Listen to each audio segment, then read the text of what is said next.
Chronique africaine, Niger politique.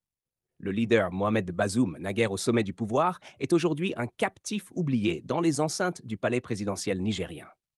Son destin, autrefois source de préoccupation mondiale, est désormais relégué à l'arrière-plan. Quelle ironie du sort! À l'époque de sa présidence au Niger, Mohamed Bazoum était un homme très sollicité. Il était reçu avec faste dans les palais occidentaux et africains. Il osait même défier la junte malienne, encouragé par la France. Mais le 26 juillet 2023, tout a changé. Le général Tiani, nouveau leader fort du Niger, a renversé Bazoum, attirant l'attention de la CEDEAO, de l'Union européenne, des États-Unis et d'autres grandes puissances mondiales.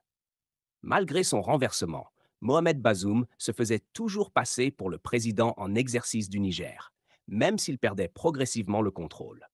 Pendant des mois, les institutions internationales et les capitales mondiales ont réclamé son retour au pouvoir. Il était considéré comme le président démocratiquement élu.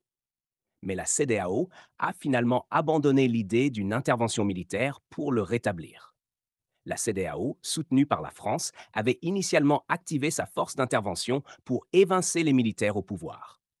Cependant, les dirigeants de la CEDEAO ont rapidement compris les risques d'une telle opération au Sahel, surtout face aux menaces des juntes burkinabè et maliennes. Accepter que les représentants de la junte nigérienne siègent au sommet d'Abuja a scellé le sort de Bazoum. Même détenu, l'ancien président observait son premier ministre et son ministre des Affaires étrangères briller lors des conférences internationales dédiées au Niger.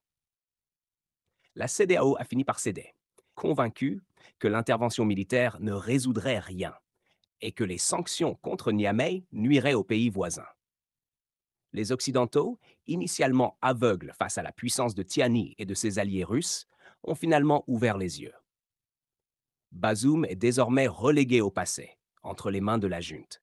9 mois se sont écoulés depuis son renversement, et la communauté internationale l'a oublié.